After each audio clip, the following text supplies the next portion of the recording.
Hello everyone, and welcome to the top 10 worst video game worlds to live in. Now, this list is mostly going to be comprised of video game worlds where the entire world is affected, so games like Outlast, for example, don't really count because the events of that game only take place in one specific part of the world, which is the asylum in that game. The second rule to this list is I'm excluding medieval fantasy games because I could very easily fill this entire list with games like Elder Scrolls and The Witcher, so yeah, let's get into it. Number 10. Monster Hunter. In this world, you're either hunting monsters, making weapons to hunt monsters, cooking food for monster hunters, or researching monsters. There's not much else that goes on, and doesn't seem like there's much else to do, really. And if you're not at base making weapons or doing research, then you're out risking your life fighting huge fucking monsters all day, every day. But there's a possibility you could just work as a merchant or something at base and have like a 90% chance of being safe from the crazy monsters in this game, so that is why it's number 10. Number 9. Subnautica.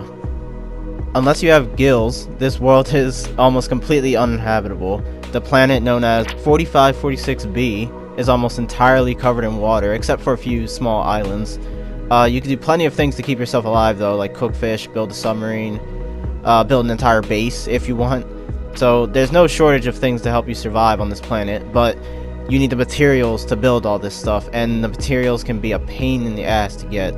So it's not impossible to make a living on this planet, but it's going to cost you dozens of hours to get to semi-comfortable living conditions. Number 8. We Happy Few. In this world, the Germans pretty much control the entire country, and years back they threatened everyone in the country to do something absolutely terrible or else have their cities completely destroyed.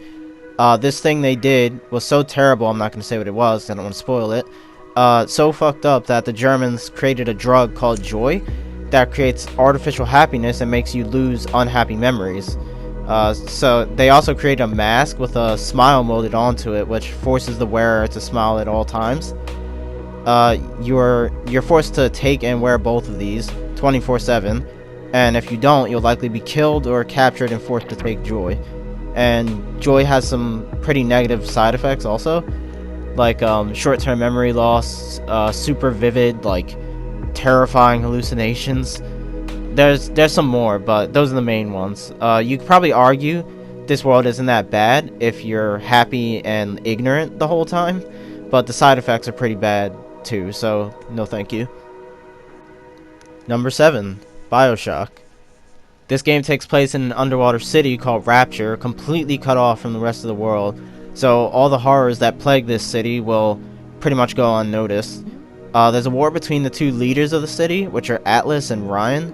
No matter what side you're on, you're going to be genetically enhanced by a substance called Atom, which is highly addictive, and if used too much, you'll get like hideous deformities, and eventually you lose your sanity.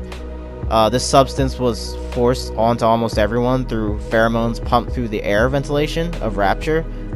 Being forced into an addiction that basically ruins your life doesn't sound fun. Number 6. Resident Evil.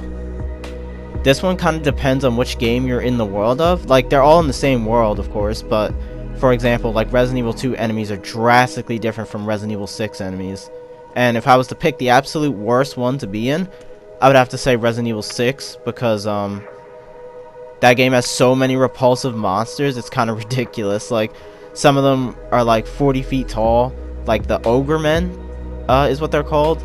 There's armored monsters, there's giant sharks, giant snakes, regenerating fucking slime monsters that don't die. Oh, and there's Eustanak, which is this hulking dude who just absolutely will not die no matter what you hit him with. He literally comes back like 5 times in the game. So yeah, wouldn't want to deal with anything in this world. Number 5. Death Stranding. I could go on about this game's setting for like an hour, so I'll try and keep this short and easy to understand. But there's these beings called BTs that suddenly appeared and started capturing dead or almost dead people, and by doing so causing a phenomenon called a void out, which is a massive explosion, and naturally many people die, right? So these explosions pretty much obliterated America, possibly the entire world. I'm not sure how widespread it was, but now there's pretty much nothing left besides a handful of these bunkers that everyone can live in relatively safely. On top of all that, BTs also cause timefall, which is basically just rain that deteriorates anything it touches in like seconds. So basically you can't go outside almost at all because the timefall is everywhere, almost everywhere. Now, there's an organization called Bridges that travels to these bunkers and gives supplies to everyone so they can get the things they need to survive. They can do this because they have timefall resistant suits. So if you were living here, you basically can't do anything besides sit inside and wait for your next supply delivery, and that's pretty much all your life will consist of unless you work for Bridges. So yeah. Number 4, Borderlands. So for this one, I'm specifically talking about Borderlands 1 and 2 because Borderlands 3 takes place in an entire galaxy, and that's just too broad for me to talk about. So yeah. But this is on a planet called Pandora, which outside of a few small areas is pretty much uninhabitable. Like, literally every single thing on the whole damn planet wants to kill you. There's bandits that will kill you for supplies, psychos that will kill you just because, like, they're literally called psychos in the game. There's a spectrum of creatures that'll kill you, and if that's not bad enough, if you do end up dying, which you almost certainly will, you'll get reconstructed and come back to life with one of the new, quote-unquote, new you stations around the planet. And on top of that, it costs money to be reconstructed, and the more you have, the more is taken. So every time you come back to life, you have less and less money, and if you have no money, you'll still come back to life. So basically, there's no escape. Number 3, Fallout. Long story short, these games take place in an alternate history where they still have 1950s technology, but at the same time have really advanced technology like laser weapons and sentient robots and stuff like that. The world is pretty much completely destroyed by nuclear war, and almost all food and water is irradiated. Most of the creatures are mutated and are a bigger threat now because they're like 10 times bigger, like 10 times their fucking size. So, you know, like, mosquitoes will continue to do what mosquitoes do even though they're the size of cats. So you'll probably die from a bite from them if I was to guess. So that's just an example. Humans that have been exposed to too much radiation which is extremely common in the world, are turned into ghouls, which are basically, they look like zombies and they've lost their voices, and they hate humans out of jealousy. So they'd most likely kill you if you cross paths. So your chances of surviving are pretty much slim to none in this world. Number 2, Resistance. Here we have another alternate history where an alien race known as Chimera invade Earth, and were actually inhabitants of Earth before humans. And for whatever reason, they've come back to take the planet back. And they either kill you or convert you into a Chimera. And if you're a Chimera, you're immediately part of a hive mind and can't think for yourself, nor can you control your own actions. So by 1957, they had either killed or converted almost every single human on the planet, and just to make sure that there's literally no humans left alive, they started to transform the world into a frozen wasteland with machines called terraformers, so the remaining humans will also die. Number 1, Dark Souls. This is one of the most depressing worlds there is. I'll try and keep this short because this story is super complex, but the story is that humans are undead, and when they die, they come back, and every time they die, they lose a bit of their sanity and humanity, and this process is called becoming hollow.